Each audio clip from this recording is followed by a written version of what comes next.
Hey campers, George here, back in the man cave. I was looking at this guy. See that? It's a Girl Scout. Pretty cool, needs a lot of work. But you know what? I found a stick. Yeah, it's a pretty cool one. Let's check it out. So, we've been having a lot of rain, a lot of thunder, lightning storms, wind, and I have trees, a lot. I came home from work and a branch had fallen off a tree in the front of the house. So I had to clear it out and bring it back here. And while I was doing that, I thought, looky, see what we got here. Sticks. Lots of sticks. And see what we can turn up. So here you can see I broke it up and brought it down here until I can take it out to the dump. But there's a lot of sticks. And for Minnesota, straight sticks are far and few between.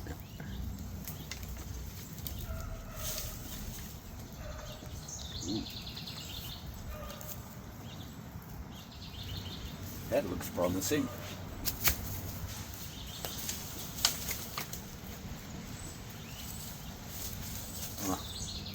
It's a little thin. This one, that looks pretty good. It's nice and thick. Well, reasonably. And look how straight that is.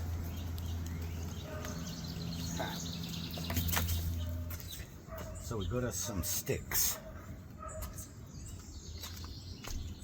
Really like this one. They're wet right now from the rain, but they broke off because they were dry. And I'm liking that for a head. Can put something on there. It's pretty thick, and it's going to be long enough. I think I'll cut it off about there, and we'll let it dry. Got my trusty Opinel combo that I made, knife and saw. It's tired of carrying two things, so I made a combination.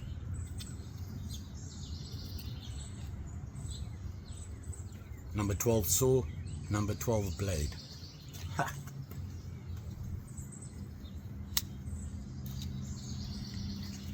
So,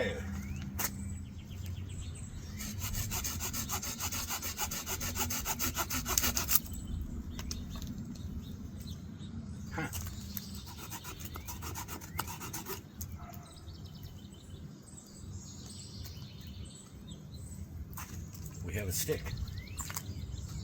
This is just too thin, too brittle. See that? It wouldn't have taken any weight. We got enough here to make a solid walking stick.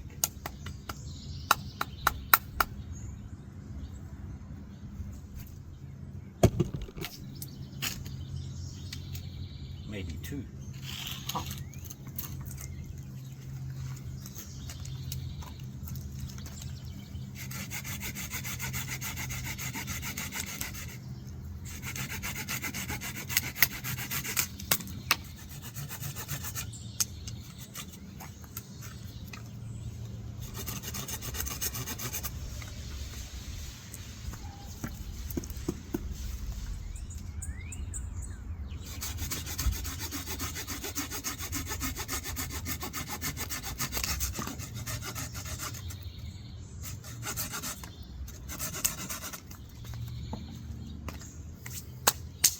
Ew. So there you go, we got 3 sticks. Check them out. Is that exciting or what? Now we got to get them to dry. Got to take off the bark and it'll help it dry quick, and I'll put it in the shed. Really humid today.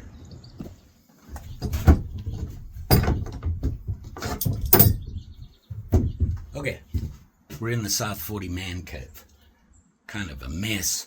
Lighting's not that great. It's been overcast for days, weeks, months, and my solar powered light isn't as strong as it should be. Get the bark off. That'll help him dry, and I don't really want the bark. There's nothing fancy about it. It's just bark. So I'm going to do that, strip them all, let them sit and dry. Now, like I said, they were dry before because my tree out there has been there a couple of 100 years. A lot of branches dried up, just waiting to fall off, and now they are. So they dry already. The problem is it rained for 3 days and they were lying in the rain. So I've got to let them dry a little bit. You don't want to leave them wet like this for too long. Take the bark off and let them dry. Otherwise they're going to get a little iffy. They start to rot, they break. So the sooner you can do that, the better. You know me and safety. We are working with saws and blades, both very sharp and can be extremely dangerous. One slip and you're in the emergency room, so keep that in mind. A couple of things you should be doing, and shame on me I didn't, because I was too lazy to go back to the cottage and get my gloves. Work with gloves. Any glove, a simple leather glove, is enough to protect you. Number one rule: never cut towards any part of your body. You are holding the knife like this. Here is your body. You don't want anything in the path of where you are cutting. Don't use your leg to support something. Put it comfortable, nice and close to you to carve or anything like that, because one slip. So that's the number one rule. You never ever cut or scrape or anything towards you, always away. If you are cutting something, stand to the side of it and cut to your side so that where your arm goes is nowhere near your leg. What I'm talking about is, if I was to cut this, I don't want to cut here, because when I go through, it's going to come at me. You want to cut to the side. Okay? It's not as comfortable, but it's not that hard. And you know what? Better safe than emergency room. So please always be safe when doing this, no matter, even when you're carving. Okay. You're carving or whittling. You don't whittle towards you, you whittle away from you at all times. And of course, if there's somebody on the other side and you're swinging an axe or a big saw, you don't want it going towards them, so make sure they're out of the way. Just saying. Okay, so I'm going to clean these off. I'm not going to bore you with it. I'll just show you how I do it. Yeah, I'll just use this. I like to use a whittler, but I have this with me right now.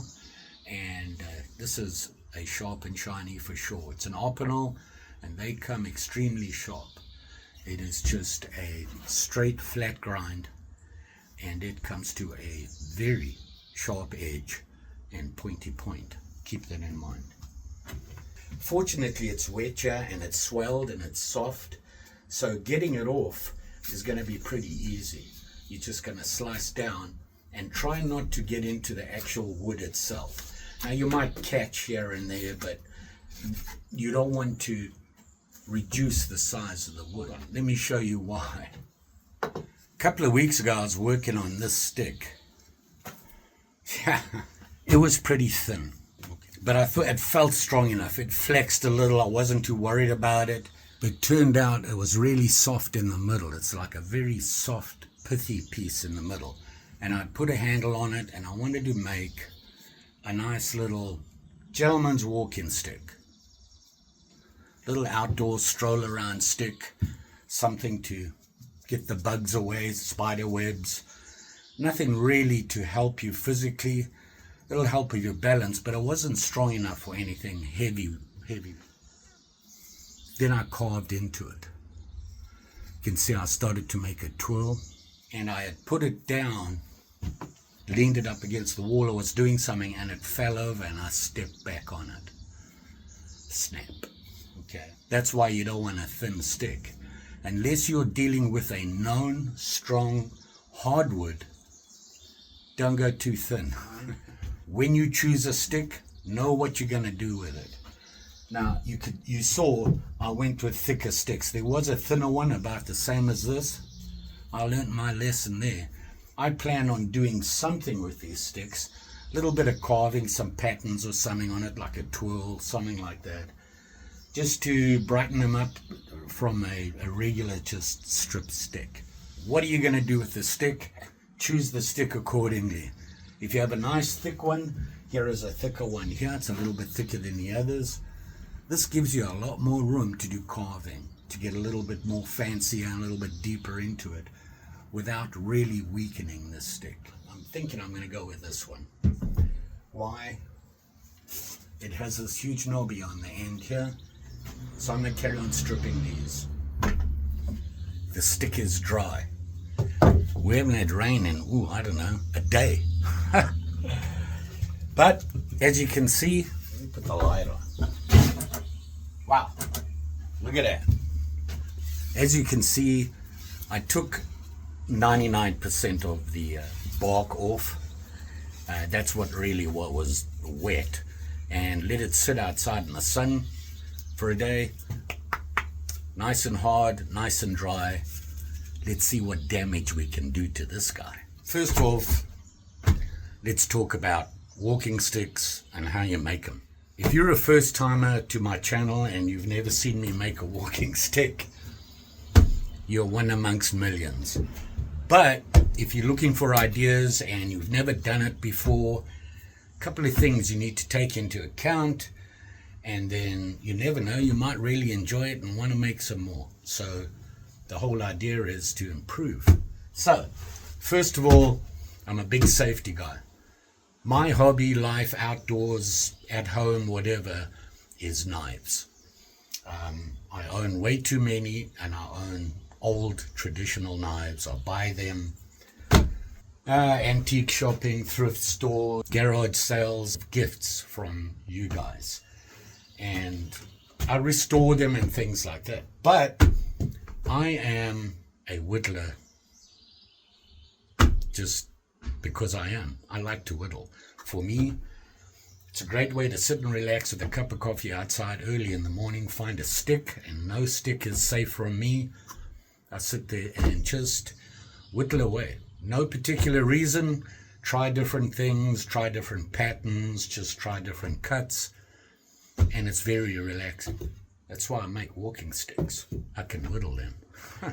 Now you don't have to. You can make a walking stick as plain as you want. Okay, you could leave it just like this, maybe sand it up, put some acrylic on it, make this round, put something on the bottom to stop it from splitting, and that's all you need. And make sure obviously it's the right height for you. A lot of people do that, and a lot of people pay a lot of money for that. Haven't figured that out yet. Yeah, I am on I think it's my third tripod this year. I need to spend more money on my tripods. You know, you can go as far as you want with a walking stick. There's not just walking sticks, there's hiking staffs.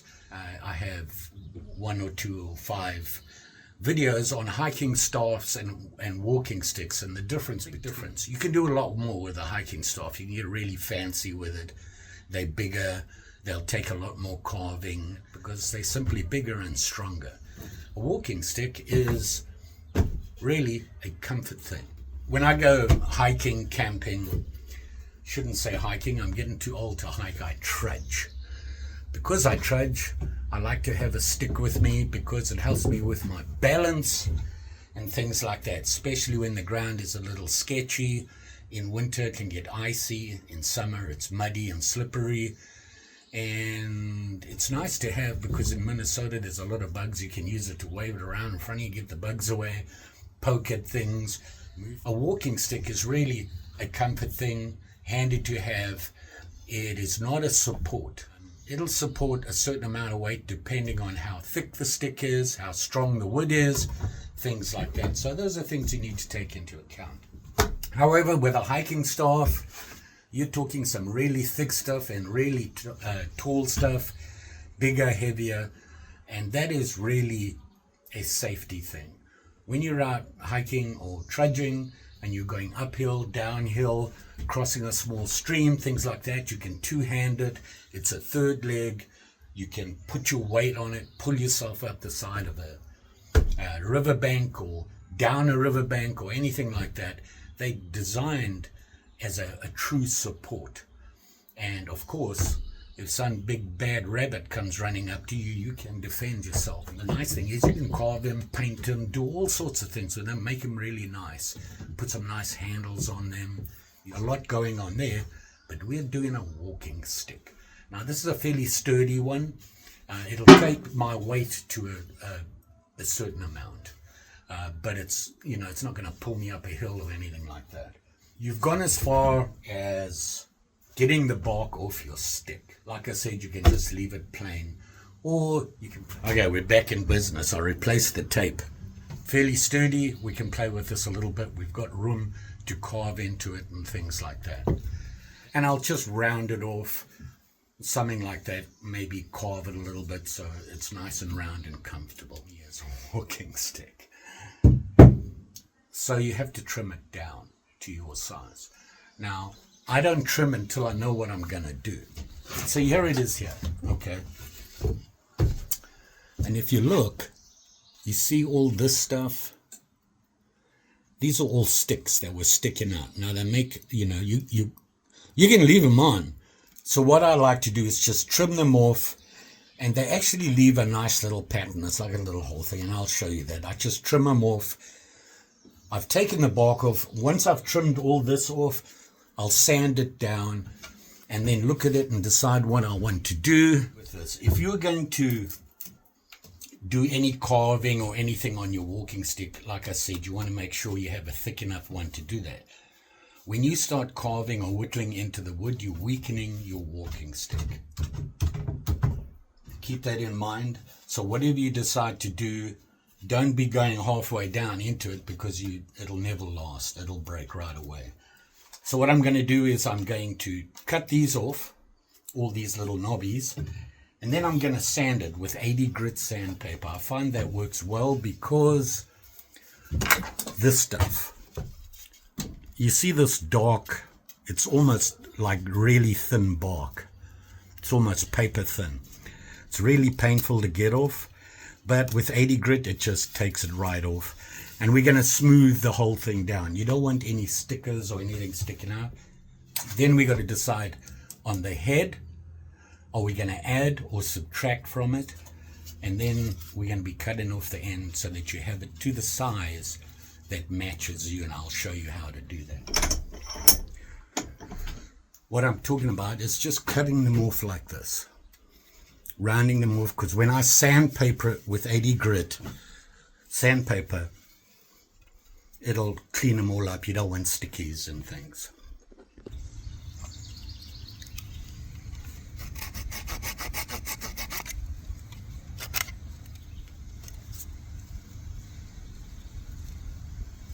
In the shade, it's hot, it's muggy, and in the shed, whew, it gets nasty in there. So I thought I'd come and sit in the shade outside. A little bit of a breeze going here. Here you can see what I'm talking about. I've trimmed off all those little stickers. Okay, this one a little high, I'll trim that some more. Like this one, just got to clean them up, and I'm going to use a knife to do that. And speaking of knives, let's talk knives. Now, I told you I like to whittle, carve, whatever you want to call it. People ask me, what's the difference between whittling and carving? Whittling, you're typically using a small pocket knife or something like that, which is a whittler. It's actually designed to whittle, and that is to do a lot more delicate stuff. You're not doing heavy stuff with it, like that. Okay. Now this is an old timer, and it's considered a traditional whittling tool. And you've got a blade, and you can see it's like a long sloping, what they call a Warren cliff. And you got all these different things, gouging tools and things like that, where you can do different shapes and things like that. Handy to have. I personally just carry a regular pocket knife because I find I can do most of the stuff I want to do with it. Here's a little buck folding knife. Simple locking single blade knife. You can see it's got a big curve, it's got a nice point on it, so I can dig with it, I can slice with it, and I can clean stuff up with it. And it's big enough, it's strong enough where I can put a bit of pressure on there to make my stop cuts and that sort of thing. And it does lock, and it's called a liner lock. It locks the blade, doesn't move. To release it, you've got to pull your liner, snap it back in, and it goes in your pocket. If you're like me, and you like to do something, you like to have everything you need, right? I have my whittling carving roll. This rolls up. Now, not all these belong in there. I just have a couple of different kinds here. And here you can see it here. And I've got different knives for different things, different uses. That's what then got a pencil, a pen. Here's another old timer that is a trapper. Has two very long blades on. Not ideal for carving or anything like that, but it's good to have for heavy work and things like that. So it's a nice little knife. Here I have all my different, look how short the blade is here. Much better control when you're doing delicate work. This is actually made by Mora, and they make a lot of different ones. Here you can see a little bit longer blade versus a shorter blade. I even have this guy. Look how tiny this blade is. Really delicate work, and all making holes. If you like to make a spoon, here is a spoon carver, bowl carver. You can carve out your bowl. I like Moro, they do a good job, they're very popular. This is a ceramic rod, and it's used when you carve a bit. You don't want to resharpen. So when your knife gets a little dull, you can just sweep it across this ceramic rod. You just sweep it across there, and it cleans up the blade very nicely and gives it a nice little edge. The reason for this is you get a build-up in here, and you can use the eraser to clean it off. I'm not saying you need this. You can get away with two knives, and that's it. And of course, when I'm out and about, I always have this guy, which has a nice small folding saw and a nice big blade on it. So here we are. We've got these all trimmed off, and I'm going to hit it with 80 grit sand. This stuff. You see it says P80 on the back there, so it's 80 grit, and it's really rough, but it cleans up wood quickly and gives a fairly smooth finish to it. I like to put acrylic on my sticks because it helps, I don't know, protect the stick from nicks and bumps and things like that. But if you're not going to do that and you want a really smooth stick, you want to go to a higher grain, like maybe 200 or 300, and you get always cutting away from myself. So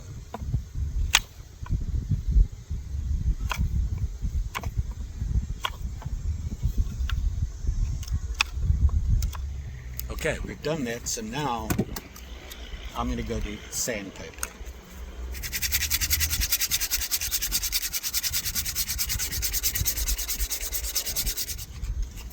And here you can see how it rounds it off. You've got no sharp edges. I can run my whole hand down here and I don't feel anything that's sticking into me. So I didn't do a lot of sanding. I haven't tried to get down to the light wood. I want to leave different colors. If you make that all the same color, well, to me, kind of boring. And look how pretty this wood is. All those different colors. Now the top here. What to do, still thinking about it. I really like this curve here. Ideally like that. So I think I'm going to just round this all off just to make it easy to hold. I'm going to keep it nice and simple. You can see here, straightforward, everything's been trimmed off. Around about here, just the handle and finishing off the bottom is all you need to do, and you got your walking stick. Who wants to stop there, right? You want to put some things on it, fancy patterns or something. After all, isn't that why we have knives? Okay, let's talk carving. Carving patterns or notches or whatever you want to do into your stick, there's one thing you need to know. Stop cut. And I don't mean stop cutting, I mean a stop cut. That's what it's called. I got a piece of wood here, and I'll show you what I'm talking about. Got me my piece of wood, It's just a piece of wood, nothing special. Stop cuts and carving and how to do it safely. So what a stop cut basically is a mark you put on the wood, a deep mark, which stops you from going through it. So let's just say I want to dig in here, but I don't want to go any further because I want to sharp down. Basically make a V, well, a half V in this piece of wood. To do that, I want to stop myself going through it. Stop cut. So you can put it on there and push down like that. Now, before I go any further, can anybody tell me what I'm doing wrong? Think about it. Gloves. You need gloves. Always. Do as I say, not as I do. Back to the stop cut. So now I'm going to make a line here. And you can see I'm pressing in, and you can see how far I've gone into the wood. I haven't gone very far, but it's enough to stop me when I start cutting. Control hand, power hand. Holding the piece of wood away from me, and I'm going to cut into that cut. And all I'm going to do is that.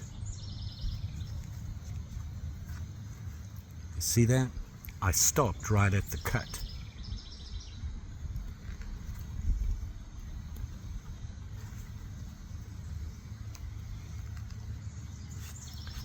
And then I can make it deeper and keep working at it, just like that. And you can go as deep as you want. Just remember how thick your stick is, because you don't want to weaken it. And then you can clean it up just by small little thin chips off, and you got yourself a notch. See that? That's the basics. You want to make a pattern. So now I want to curve up. I'm going to curve my stop cut.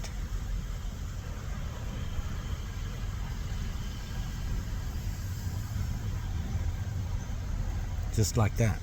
Now there's going to be times the wood is really hard. When that happens, you're going to need some help. This is not something I recommend, but sometimes you need to use it.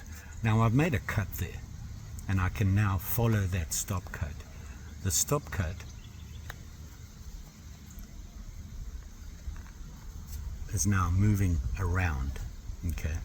Now what I'm talking about with hardwood, making that stop cut, sometimes you can't get in there. Here's what I do, and I don't do it that often. See this guy? This is my whittling hammer. Just a piece of wood that's pretty hard, and I use it to tap the blade into the wood. So I'd put my blade there.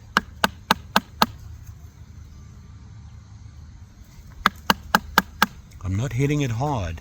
It's never a good idea to whack the back of your blade. And that's what I like about Mora. It's a pretty sturdy knife.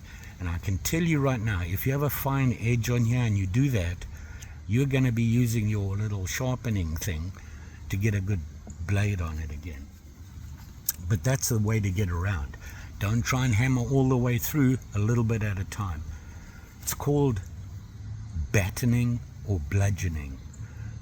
Never a good thing. Sometimes you just need to use it. And then you're off to the races again, using your thumb for your power and this to control the blade.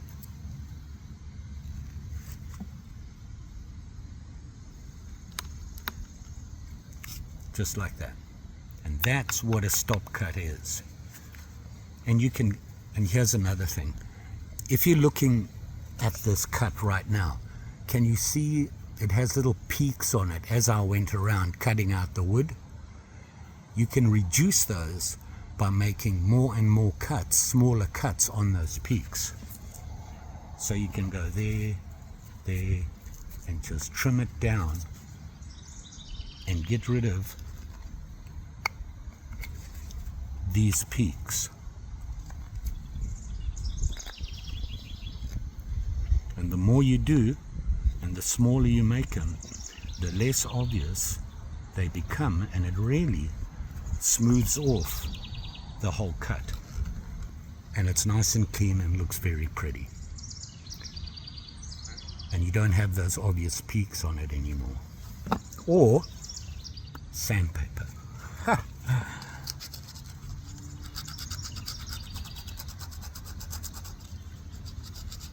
Now I will say this, don't let anybody ever say you shouldn't use sandpaper, you shouldn't use a Dremel, you shouldn't. It's not whittling. And you can say to them, right, I'm not whittling, I'm carving. I can use anything I want. But if you're just out there on a walkabout and all you have is a knife, you're just whittling because that's all you're using. And to make it smooth, you're going to make those little things. But it's real quick and easy. Just to give it a rub, and it makes it nice and round. So that's the number one thing you need to know, is a stop cut. Now you can use it all different ways. You can make them big, really small, depending on what you're working on. And the knife you're using, the smaller the knife, the smaller the stop cut, the more delicate you can do it. If you're carving certain really delicate patterns into your wood, then you're using a small, delicate knife. Your stop cuts are smaller, the cuts you're making are smaller, and all that sort of thing. You want some ideas on what you can do? Let me show you quickly. This is what I'm sitting on. This guy. See that? Patterns. All different kinds of patterns. Different shapes. You can dye them differently. All different things. And this is a favorite. It's a pretty cool design, and it's just what I call a twirl or a twist. Works great. And this is all just very basic stuff. How delicate do you want to get? The neighborhood is waking up to lawn mowing, so bear with me here. Okay, I showed you those different patterns and that's just stuff that came up using my imagination. What do I want to do? What would look cool? It's a lot of things you can do to a walking stick to make it yours. You know what you like. Do that. If you like a particular pattern, carve it. Try it out on a piece of wood, and if it works, put it on your stick. It'll make that stick yours.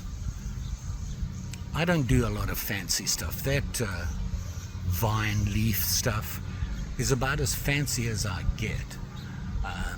My hands are not as supple as they used to be, but I still try and whittle it. I practice on pieces of wood, hence no stick is safe. Oh, by the way, you don't have to carve your stick to make it yours. You can tie things to it. You can wrap it. You can paint it. If that's what you're good at, paint it. Paint a pattern on it. There's no limit. So all I'm doing is I'm using my morer to trim this down. Now this can be tedious, but if you keep at it, I know what you're thinking. Where's the saw? I don't want to do that. The saw is for heavy cutting and heavy trimming. I want to get this to form around. I forgot my gloves again. -1 point.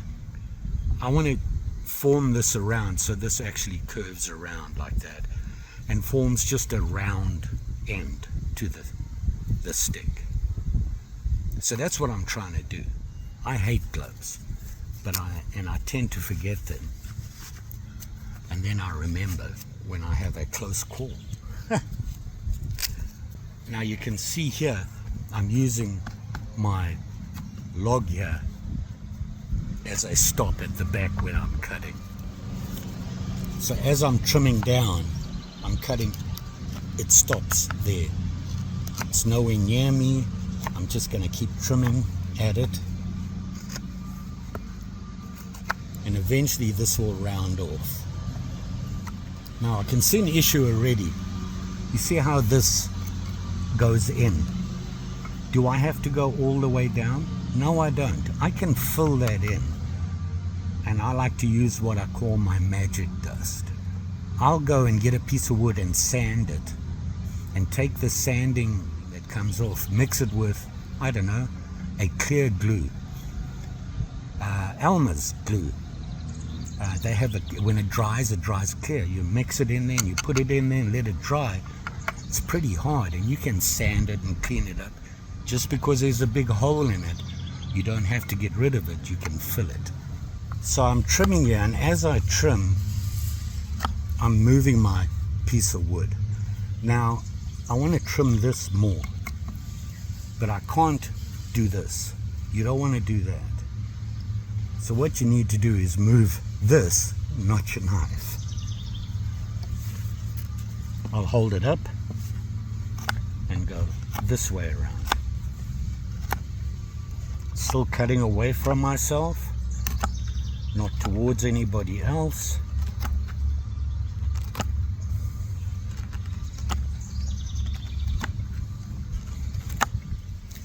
Now I can tell you that I have a bad habit of doing that. Two things. It's bad for the tip. And the other thing is, that blade's facing right towards me. I put my knife down because I'm going to sand a little bit and see what it looks like. Cutting towards me.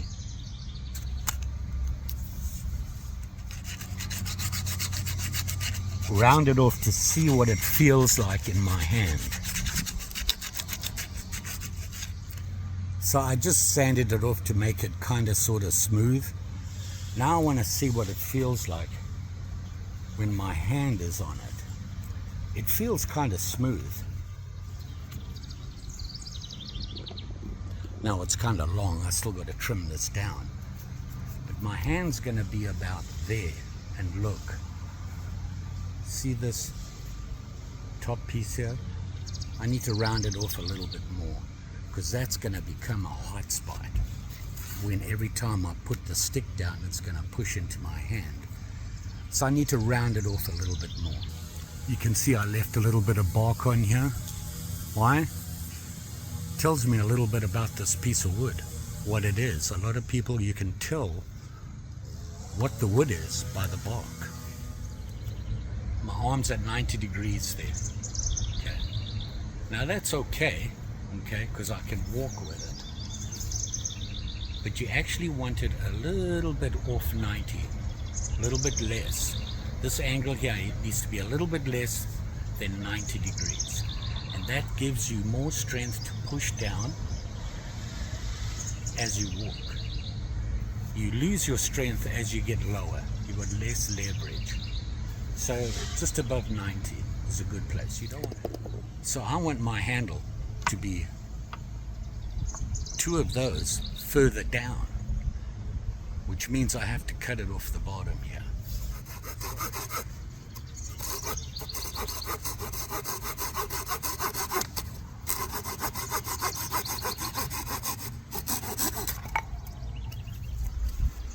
So you can see my angle is a little bit sharper than what I wanted it. I want it actually down here. I'm just going to leave this because I'm going to be messing with things and this is going to get beat up. I'm eventually going to cut it off. So I actually wasn't going to do any carving on this. I wanted to leave it plain, but what I'm going to do is I'll do a couple of little things just so that you can see what I was talking about, stop cuts and carving and whittling. So what I'm going to do now is I'm going to make a simple round reduction. Here is the trick. If you look at this knife, it thins out pretty much. So I'm not going to have much problem making a round reduction. If your knife doesn't thin out like this, then your round reduction has to be at least a little bit wider than the blade. And you'll see what I mean. So what I'm going to do is make my stop cut, my first one. And I'm just lining it right now. Now that's not very deep, so I'm just going to go over it again. And remember, I don't want to make this too deep. You don't want to weaken your stick. Now I want it to be about that wide. Now I don't have to be wider than this because it's thinner here, and you'll see why later. But I'm going to make it that wide, so I'm going to say about there. Obviously you can mark it with a pencil if you want and then follow it. I'm just doing this the old-fashioned way, and as you can see, it's not working out that great. Okay, now I've got my 2 lines, and remember how we went in like this. I'm going to go around on both sides.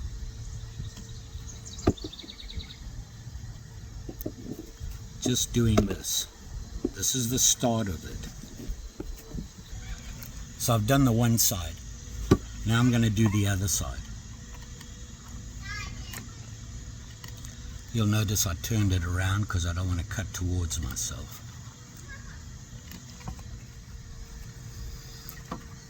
Now I want to flatten it out because it is a round reduction, okay?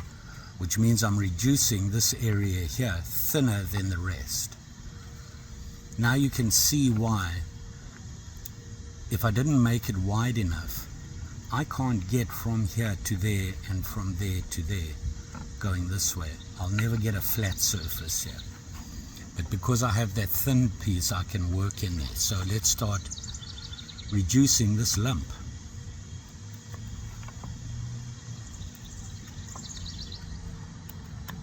Using your thumb gives you greater control.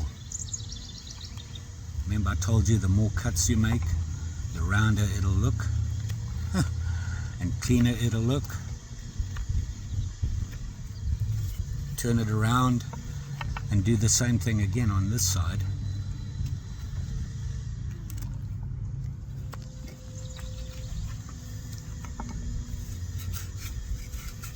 And now you can see it's reducing.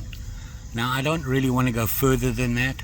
All I'm going to do is I'm going to want to clean it up a little bit. So I'm just going to go around and just try and get rid of these lumps. You see that I'm too wide there, but if I go thinner I can get to it. You can also work from the other side. And I'm just going to keep going around. So you can reduce it as much as you want. Just remember, too much will weaken the stick. That's a round reduction using 2 stop cuts. So that's a very basic cut. Okay. Now what I'm going to do is show you how to make a rounded piece on there. And you can use that same theory by making a twill. But I'm just going to make a rounded piece next to it because that's all I want to do on this stick for now. So I'm going to repeat it again.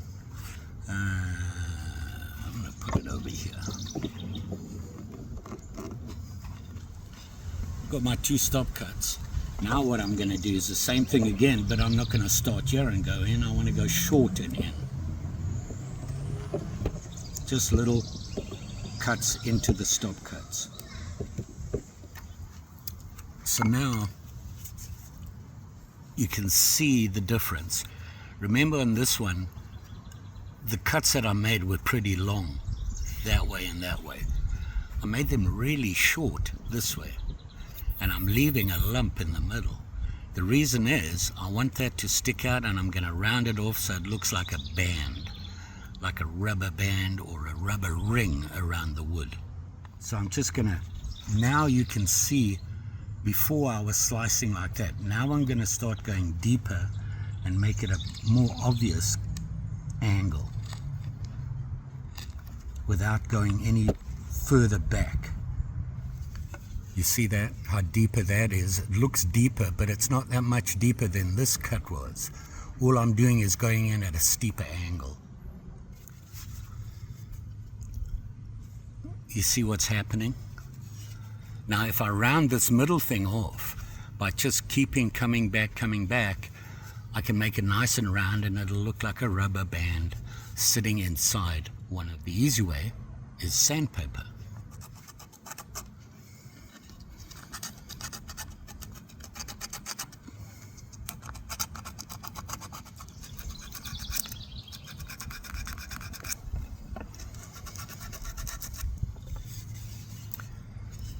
Now you got your little roundy thing. Now what you can do is, remember this was a stop cut and that was a stop cut.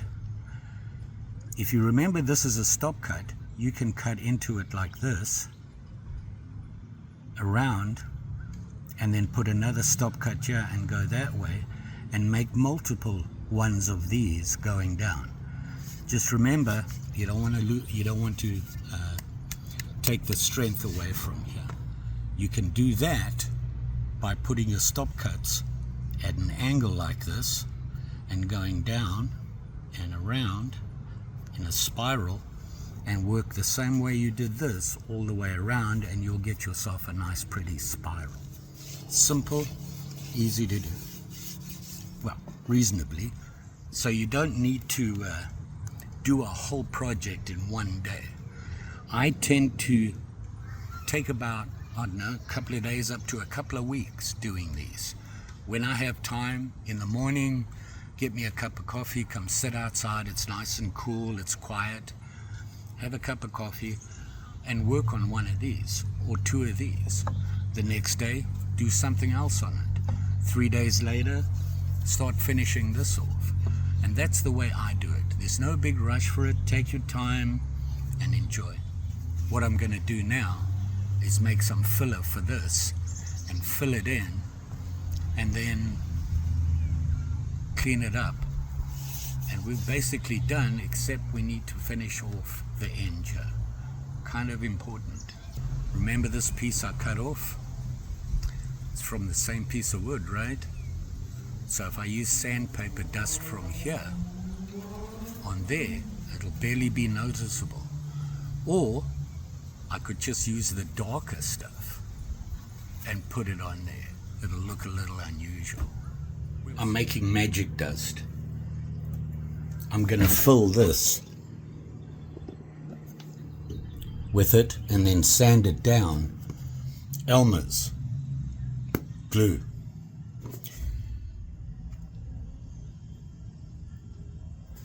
And this, I believe, dries clear. So we're going to use that. I'm going to mix this into this and then put it on that.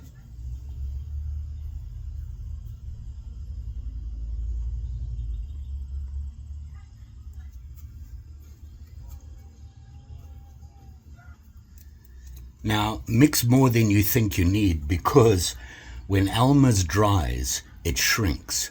So you're going to make sure you have enough on there, or else you're going to have to add again later. And you can see I've been pretty thorough with it. I'm just going to leave it now to dry. Now it will shrink, but I'm going to have to clean it all up again. So hopefully by tomorrow morning we'll be ready to go, and we'll come back and there'll be no flies, bugs or anything stuck in it, because that wouldn't be good. So here it is here. We let it dry overnight and it's solid. So now we just need to put in some elbow grease and get this all sanded down and see what sort of a pattern we get. So we're going to have at it right now.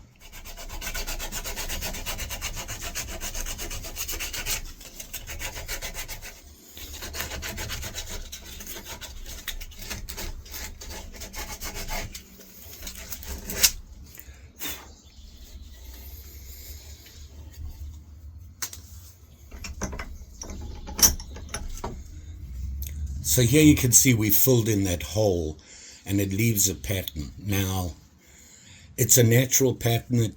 It's nothing fancy. I need to get rid of that. You want to make it look as natural as possible. The idea behind this is, for example, let's say you do a really thin one of these. You can actually fill it with different colored woods and make a couple of them and make patterns with them. Actually looks like you put discs in. Actually, you know what? I think I might just do a couple here, and I'll show you just V notch all the way around, and then you just fill it in with dust and glue, and you can clean it up. I will do that. I'm just showing you how to use natural things to make it look different. So here you can see I've just cut 3 quick grooves in there. Now once again, I didn't go straight. And I need to show you an easy way to make sure you get a nice even round in-line cut. So what you need is some electrical tape. And what that does is you can put it on here, and because it's flexible, if you go around and line up on the other side, you're guaranteed that it's pretty straight. And now you've got a really good guide to keep your circles round without going like this on it, anything like that. Very simple way to do it. Once you've marked it, you can take the electrical tape off and have at it with your knife. If you find a piece of wood and you start sanding it, you might find that, especially around the knots, look at the patterns you'll find underneath. And when you use acrylic or some sort of wood enhancer, it really brings out those patterns. So I've got my lighter color and my darker color. We'll mix them up with some almas.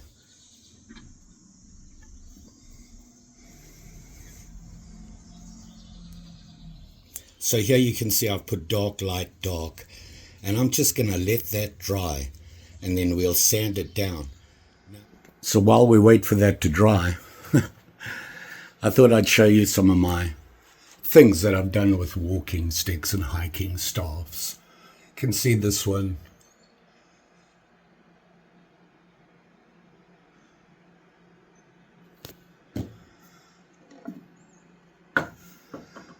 A handle on it, 550 cord, and just some patterns, whatever came to mind.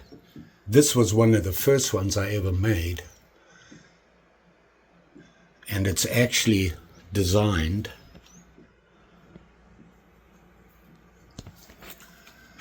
to come apart to 3 pieces. It then goes together and makes a stool. Here I used some resin. Don't know if you'll be able to see this, but there's a bee in there somewhere. See him? Well, actually a wasp. Here's some just carving ideas. Very plain. This is what is called a thumbstick. Has the Y on the top. I have another head that you can replace it for Halloween. It screws on here. And a thumbstick, because when you hold it like this, your thumb sits in the Y. And then here's one I carved.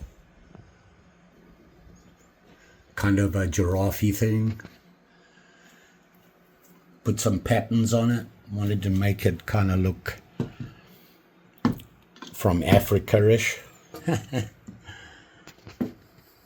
The home of the brave. Sasquatch. So there, some ideas for you. These, you can see the bigger ones, the tall ones are hiking staffs. The smaller ones are hiking sticks.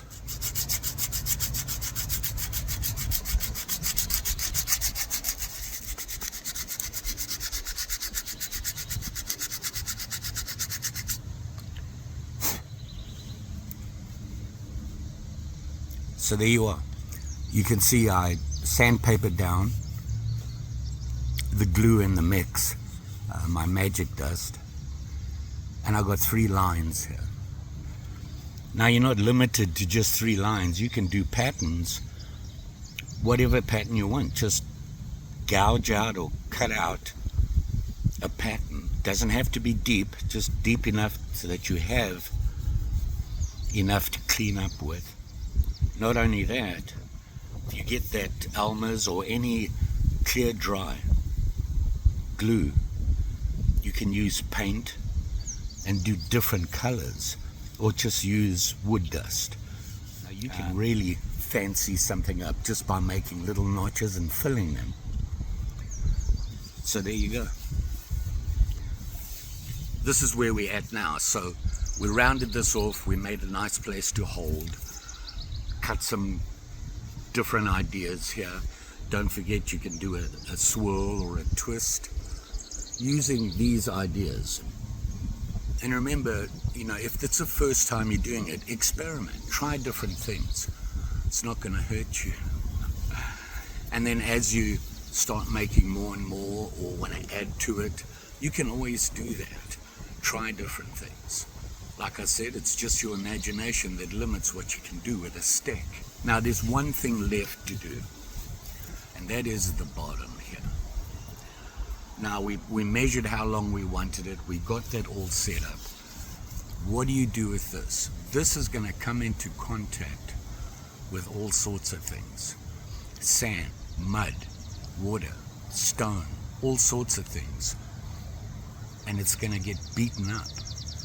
Now, typically what happens is it gets all beaten up here and it starts to split and whatever. So what I like to do is put something over the end here just to support it, to stop it from splitting. The best thing I found to do is to use one of these. This is just simply a coupler that plumbers or gas people or that sort of thing use to connect pipes. Now they come in different sizes. Here you can see here.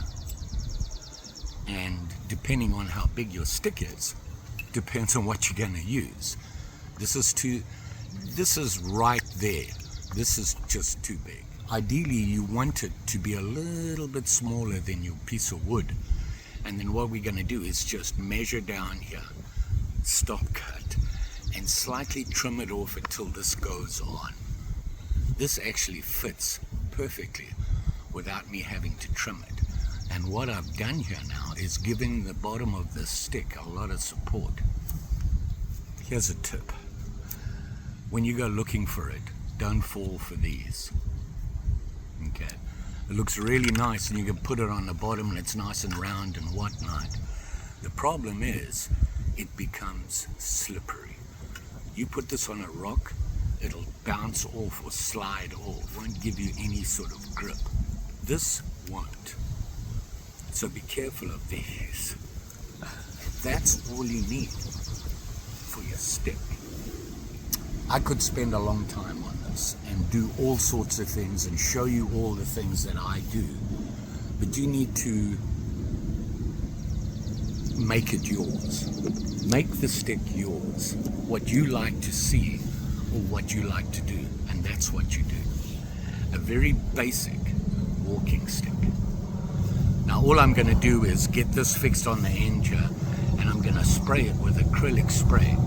Just 2 light coats on it, and then just fine sanding paper, and it comes out nice and smooth. The acrylic but there's a lot of dust on here. So what you should do is get a damp cloth, not wet, just slightly damp, and wipe it off and get rid of that dust. Because when you put the acrylic or any wood preserver on it, it brings out the color. And if you have dust on there, it doesn't bring it out as well. So remember to do that. And what I'm going to do now is just finish this off, and I'll show you the end result. I know, long video, but I wanted to show you what options you have with a stick. And if you like to walk or hike, perfect companion. Not only that, they're fun to make. Good way to spend a lazy afternoon. Just saying.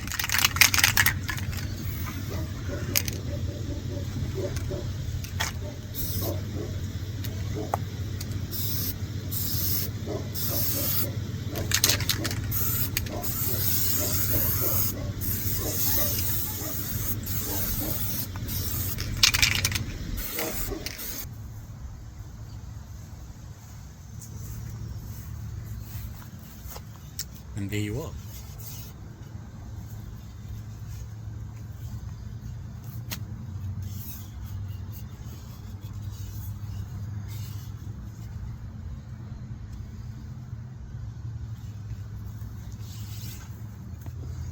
A nice, simple, easy to do walking stick.